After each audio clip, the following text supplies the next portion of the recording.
கதைச்சரம் நேயர்களுக்கு அன்பார்ந்த வரவேற்புகள். இன்று நாம் கல்கி அவர்களின் கள்வனின் காதலி என்ற நாவலை காணவுள்ளோம். அதிகாரம் 6.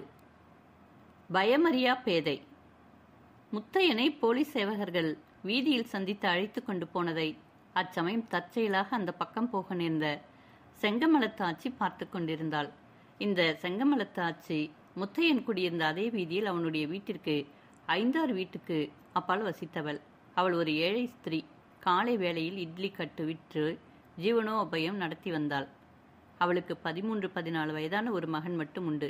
சில சமயம் அவள் அபிராமி வீட்டிற்கு போய் அவளுடனே பேசிக்கொண்டிருப்பாள். அபிராமியின் இனிய சுபாவமும் சமர்த்தும் அவளுடைய மனதை கவர்ந்திருந்தன.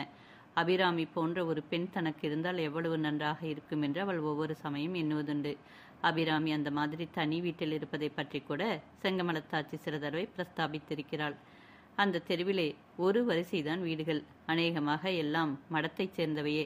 முத்தையா குடியிருந்த வீட்டிற்கு ஒரு புறத்தில் தோட்டம், இன்னொரு புறத்தில் பாழாகி விழுந்து கிடந்த ஒரு வீடு. அதற்கப்புறம் அந்த வீதியில் வீடே கிடையாது. இம்மாதிரி கோடி வீட்டில் போய் குடியிருக்கிறாயே அம்மா, நீயோ பச்சை குழந்தை. அண்ணன் எங்கேயாவது ஊருக்கு கிறுக்கு போக வேண்டியிருந்தால் என்ன பண்ணுவாய்? பேசாமல் என் வீட்டிற்கு வந்து என்னுடனேயே இருந்து விடுங்களேன் என்று பல தடவை சொல்லியிருக்கிறாள் செங்கமலத்தாச்சி.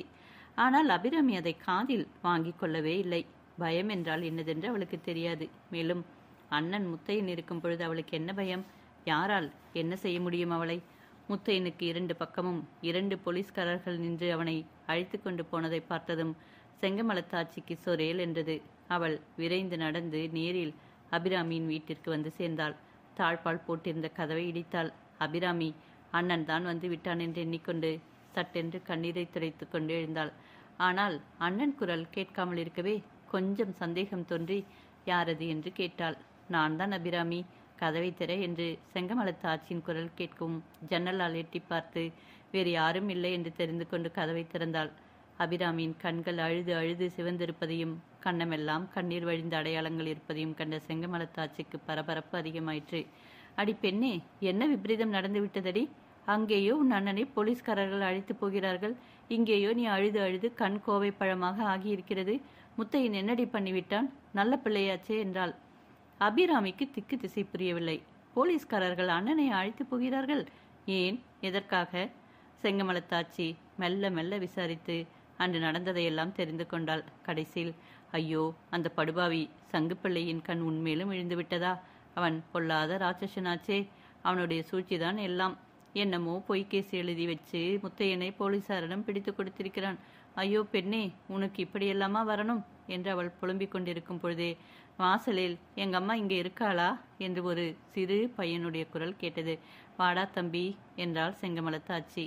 உள்ளே வந்தவன் அவளுடைய மகன். அவன் வரும்பொழுதே, அம்மா அம்மா, நம்ம முத்தையா அண்ணனை போலீஸ்காரங்க பிடிச்சுட்டு போயிட்டாங்களாம். மடத்து பணத்தை அண்ணன் திருடிட்டானாம் என்று கேசாம்.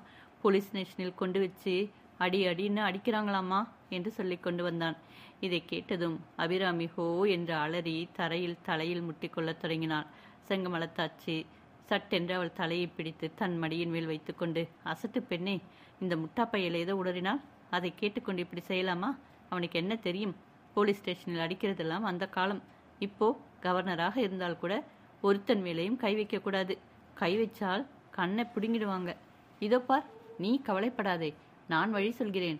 இந்த ஊர் போலீஸ் இன்ஸ்பெக்டர் வீட்டு அம்மாவை எனக்கு தெரியும். உன்னை நான் அவளிடம் அழைத்து கொண்டு போகிறேன். அவளிடம் ஒன்று விடாமல் நடந்தது நடந்தபடியெல்லாம் சொல்லு. அந்த அம்மாள் ரொம்ப நல்லவள். வீட்டுக்காரரிடம் சொல்லி முத்தையனை விடுதலை செய்ய பண்ணுவாள். கிளம்பு, போகலாம். இனிமேல் இந்த வீட்டில் நீ இருப்பது கூட அபாயம் என்றாள். அபிராமியின் பிரார்த்தனை. அன்று இரவு சுமார் 10 மணிக்கு சப் இன்ஸ்பெக்டர் சர்வோத்தம சாஸ்திரி கலெக்டரின் கேம்பிலிருந்து வீட்டுக்கு திரும்பி வந்த பொழுது உள்ளே மிகவும் இனிமையான பெண் குரலில் யாரோ உருக்கமாக பாடிக்கொண்டிருப்பதை கேட்டு வியப்படைந்தார்.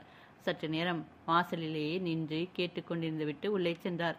கூடத்தில் சுவாமி படங்களின் முன்னால் குத்துவிளக்கு ஏற்றி வைத்திருப்பதையும் ஓர் இளம்பெண் உட்கார்ந்து பாடுவதையும் தமது மனைவியும் குழந்தைகளும் அந்த பாட்டில் அமிழ்ந்து போயிருப்பதையும் கவனித்தார். சாஸ்திரி கொஞ்சம் தொண்டையை கனைத்து 2 தடவை தரையை தட்டிய பிறகுதான் அவர்களுக்கெல்லாம் இவர் வந்திருப்பது தெரிந்தது. அபிராமி சட்டென்று பாட்டை நிறுத்தினாள். இன்ஸ்பெக்டரின் மனைவி உடனே எழுந்திருந்து அவரிடம் வந்து, இந்த பெண்ணுக்கு பெரிய கஷ்டம் வந்திருக்கிறது, எல்லாம் உங்களுடைய அழகான போலீஸ் லாகாவினால்தான். இந்த பாவம் எல்லாம் யாருடைய தலையில் விடியப் போகிறதோ தெரியவில்லையே என்று படபடப்புடன் பேசத் தொடங்கினாள். முதலில் சமாசாரம் என்னவென்று சொன்னால் அப்புறம் பாவ புண்ணியத்தை பற்றி விசாரிக்கலாம் என்றார் சாஸ்திரி. அதெல்லாம் சொல்ல முடியாது. முதலில் இந்த பெண்ணை காப்பாற்றுவதாக நீங்கள் பிராமணம் செய்யுங்கள், அப்புறம்தான் சமாசாரம் சொல்வேன். இதென்ன சித்திரசேனன் கதையாக அல்லவா இருக்கிறது? நான் என்ன கிருஷ்ணனா அர்ஜுனனா? யாருடைய தலையாவது யாராவது நாளைக்கு சாயங்காலத்திற்குள் வாங்கிவிடுவதாக சொல்லி இருக்கிறார்களா? போதும் போதும், அர்ஜுனனாக இருங்கள், கிருஷ்ணனாக இருங்கள், மன்மதனாக கூட வேண்டுமானாலும் இருந்துவிட்டு போங்கள். இவளுடைய அண்ணனை உடனே ஜெயிலில் இருந்து விடுதலை பண்ணி கொடுத்தால் சரி என்றாள். இவளுடைய அண்ணனா? யார்? மடத்து பணத்தை திருடிவிட்டதாக கார்வார் பிள்ளை வந்து ரிப்போர்ட் செய்தானே, அந்த பையனா? ஆமாம், அந்த கார்வார் பிள்ளையை தூக்கிலே போட்டாலும் பாதகமில்லை. அவன் வந்து சொன்னான் என்று நீங்களும் அந்த பையனை அரெஸ்ட் செய்ய சொன்னீர்களா?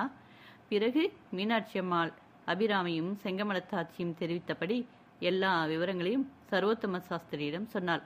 சாஸ்திரி எல்லாவற்றையும் கேட்டுவிட்டு, அந்த சங்கு பிள்ளை பெரிய அயோக்கியன் என்று எனக்கு தெரியும், அவனுக்கு நல்ல பாடம் கற்பிக்கிறேன், பொய் வாக்குமூலம் கொடுத்ததற்காக பிடித்து தண்டித்து விடுகிறேன். முத்தையன் லாக்கப்பில் 2-3 நாள் இருந்தால் கூட மோசமில்லை. அப்படி இருந்தால்தான் அந்த அயோக்கியன் மேல் கேஸ் வலுப்படும். இந்த பெண்ணை சமாதானப்படுத்தி அனுப்பு என்றார். அதற்கு மீனாட்சி அம்மாள், ரொம்ப நன்றாக இருக்கிறது. இவள் எங்கே போவாள் இத்தனை நேரத்திற்கு பிறகு? அண்ணனை தவிர வேறு நாதி கிடையாது. அந்த பெண்ணுக்கு இட்லி கடை செங்கமலத்தாச்சி தற்செயலாக பார்த்து இங்கு அழைத்து கொண்டு வந்தால், இல்லாவிட்டால் என்ன நேர்ந்திருக்குமோ தெரியாது. ராத்திரி இங்கேதான் இந்த பெண் இருக்க வேண்டும் என்றார். இது எல்லாம் கேட்டுக்கொண்டிருந்த அபிராமிக்கு முத்தையன் இப்பொழுது உடனே விடுதலை அடைந்து வரமாட்டான் என்பது மட்டும்தான் மனதில் பட்டது. மீனாட்சி அம்மாளின் ஆறுதல் மொழியினால் தேர்தல் அடைந்திருந்த அவளுக்கு இப்பொழுது துக்கம் பொங்கிக் கொண்டு வந்தது. எவ்வளவோ அடக்கி பார்த்து முடியாமல் விம்மினாள். அந்த சமயம் வீட்டு வாசலில் ஆள் ஓடி வரும் சத்தம் கேட்டது. அடுத்த நிமிஷம் ஒரு போலீஸ்காரன் உள்ளே வந்து சப் இன்ஸ்பெக்டருக்கு சலாம் வைத்து நின்றான். சப் இன்ஸ்பெக்டர், என்னடா இது தடபுடல்? போலீஸ் ஸ்டேஷனை திருடன் கொண்டு போய் விட்டானா என்றார். இல்லை எஜமான். என்னடா பின்ன? ஒன்றுமில்லாததற்கா இவ்வளவு தடபுடல்? இல்லை எஜமான். என்னடா இல்லை முட்டாள்? தடபுடல் இல்லை எஜமான். 2 கைதிகள் லாக்கப்பில் இருந்து எஸ்கேப் ஆகிவிட்டார்கள் எஜமான். என்ன நிஜமாகவா? ஆமாம் எஜமான். குறவன் சொக்கனும் இன்று சாயங்காலம் அரெஸ்ட் செய்த முத்தையனும் ஓடிவிட்டார்கள் எஜமான். இதை கேட்டதும் இன்ஸ்பெக்டர், அவருடைய மனைவி அபிராமி 3 பேரும் திடுக்கிட்டு போனார்கள். ஆனால் அவர்கள் ஒவ்வொருவருடைய உள்ளத்திலும் இந்த செய்தி வேறு வேறு உணர்ச்சிகளை உண்டாக்கிற்று. பாவி பயல், காரியத்தை கெடுத்து விட்டானே என்று நினைத்தார் இன்ஸ்பெக்டர். கான்ஸ்டபிளை பார்த்து, போ ஓடு, உங்களையெல்லாம் முதலில் தொலைத்துவிட்டு மறுகாரியை பார்க்கிறேன் என்று கூவினார். அவர் போனதும் உள்ளறையில் இருந்த ரிவால்வரை எடுப்பதற்காக விரைந்து சென்றார். மீனாட்சி அம்மாளின் மனதில் பெரும் கலக்கம் உண்டாயிற்று. முத்தையன் ஓடிப்போனதின் விளைவுகளை நன்கு அறியவில்லை என்றாலும் ஏதோ விபரீதம் நடந்துவிட்டதென்று மட்டும் அவளுக்கு தோன்றிற்று. பேதை பெண் அபிராமியோ அந்த செய்தியை கேட்டு பெரிதும் சந்தோஷமடைந்தாள். தன் அண்ணன் ஜெயிலில் இருந்து தப்பித்து கொண்டு ஓடிப்போய்விட்டான் என்பது மட்டுமே அவளுக்கு தெரிந்தது. அதனுடைய பலாபலன்களை அவள் என்ன கண்டாள்? இன்ஸ்பெக்டர் ரிவால்வரை எடுத்து வர உள்ளே போன பொழுது அவள் மனைவியும் அவரை பின்தொடர்ந்து உள்ளே சென்றாள். அப்பொழுது அபிராமி கூடத்தில் இருந்த படத்தின் முன்னால் கை கூப்பி நின்று, சுவாமி பகவானே, என் அண்ணன் போலீஸ்காரர்கள் கையில் அகப்படக்கூடாது என்று வாய்விட்டு பிரார்த்தித்தாள். உள்ளே இருந்து இதை கேட்டுக்கொண்டே வந்த சப் இன்ஸ்பெக்டர் அபிராமியை இரக்கத்துடன் பார்த்துவிட்டு, ஐயோ துரதிருஷ்டம் பிடித்த பெண் என்று வாய்க்குள் சொல்லிக்கொண்டே வெளியே சென்றார். பசியும் புகையும். வீட்டு கதவு பூட்டியிருப்பது கண்டு ஒரு கணம் திகைத்து நின்றான் முத்தையன். இதை அவன் எதிர்பார்க்கவே இல்லை. நின்று யோசிக்கவும் நேரமில்லை. கைகளை நெரித்து கொண்டான். உதட்டை கடித்து கொண்டான். கணத்திற்கு கணம் போலீஸ்காரர்களின் ஆர்ப்பாட்ட கூச்சல் சமீபத்தில் வந்து கொண்டே இருந்தது. அப்பொழுது அவன் உள்ளத்தில் மற்ற எல்லா நினைவுகளையும் அமுக்கிக் கொண்டு ஓர் பேருணர்ச்சி எழுந்தது. அது என்னவெனில், போலீசார் கையில் தான் மறுபடியும் ஆகப்படக்கூடாது என்பதுதான். கடவுளை நினைத்து கை கூப்பி, சுவாமி, ஒரு தடவை என் கண்ணால் அபிராமியை பார்த்து விடுகிறேன், அப்புறம் எனக்கு என்ன வந்தாலும் வரட்டும், அதுவரையில் அவர்கள் கையில் அகப்படாமல் என்னை காப்பாற்று என்று வேண்டிக் கொண்டான். எங்கேயாவது ஒளிந்து கொள்ளலாம் என்று ஒரு கணம் தோன்றிற்று. சுற்றுமுற்றும் பார்த்தான். வீட்டிற்குள் ஏறி குதிக்கலாம் என்றால் ஏறுவதற்குள்ளேயே வந்து பிடித்து விடுவார்கள். சமீபத்தில் எங்கேயும் ஒளிந்து கொள்வது சாத்தியமில்லை. இப்பொழுதுக்கு ஓட வேண்டியதுதான், பிறகு பார்த்து கொள்ளலாம். முத்தையன் ஓடத் தொடங்கினான். வழி திசை ஒன்றையும் கவனிக்காமல் கால் போன போக்கில் ஓடினான். ஊருக்கு அடுத்தாற்போல ஒரு மைதானம். மைதானத்தில் மங்களமான நிலவு வீசிக்கொண்டிருந்தது. அந்த மைதானத்தை தாண்டும் வரையில் அபாயம்தான். அதற்கப்பால் இருபுறமும் மரங்கள் அடர்ந்த சாலை. அதை பிடித்து விட்டால் தப்பலாம். மைதானத்தின் 3/4 பங்கு அவனை தாண்டி விட்ட பொழுது பின்னால் போலீஸ்காரர்களின் ஆரவாரம் கேட்டது. இன்னும் விரைந்து ஓடி சாலையை பிடித்தான். பிறகு சாலையோரமாக இருளடர்ந்த பக்கமாகவே பார்த்து ஓடிக்கொண்டிருந்தான். போலீஸ் ஆரவாரங்கள் நின்று வெகு தூரம் ஆன பிறகும் அவன் நிற்கவில்லை. 7-8 மைல் தூரத்திற்கப்பால் அந்த சாலையானது கொள்ளிடத்து லயன்கரை சாலையுடன் சேர்ந்தது. முத்தையன் அவ்விடம் வந்தபொழுது சந்திரன் அஸ்தமித்து நன்றாக இருள் அடர்ந்து விட்டது. அங்கே சாலை ஓரத்தில் ஒரு சுமைத்தாங்கி இருந்தது. அதில் சற்று உட்காரலாம் என்று முத்தையன் உட்கார்ந்தான். அப்படியே தலையை சற்று சாய்த்தான். அடுத்த நிமிஷம் நித்திரையில் ஆழ்ந்து விட்டான். பளபளவென்று பொழுது புலர்ந்தது. நானாவிதமான பட்சிகளின் கானம் கேட்டது. வயல்களின் மடைகளிலே பாய்ந்து கொண்டிருந்த தண்ணீர் தம்பூரா சுருதியைப் போல இனிமையாக ஒலித்தது. கொஞ்ச தூரத்தில் ஒரு குடியானவன் தோளில் கலப்பையுடன் உழவு மாடுகளை ஓட்டிக்கொண்டு தெம்மாங்கு பாடிக்கொண்டு வந்தான். அபிராமி, உன் தொண்டை எப்போது இவ்வளவு லட்சணமாச்சு என்று சொல்லிக்கொண்டே முத்தையன் கண்களை விழித்தான். இந்தண்டையும் அந்தண்டையனையும் பார்த்து முழித்தான். உடனே நேற்றைய சம்பவங்கள் எல்லாம் ஞாபகம் வந்தன. சட்டென்று கீழே குதித்து பக்கத்தில் கொள்ளிடத்து படுகையில் இறங்கி அவ்விடம் அடர்ந்து வளர்ந்திருந்த நாணற்காட்டில் மறைந்து கொண்டான். குடியானவன் அந்த சுமைதாங்கின் அருகில் வந்த அதே சமயம் இன்னொரு பக்கத்தில் இருந்து 2 போலீஸ் சேவகர்கள் வந்தார்கள். பாவம், அவர்கள் ராத்திரியெல்லாம் கண்ணை விழித்து அலைந்து மிகவும் களைத்து போய் காணப்பட்டார்கள்.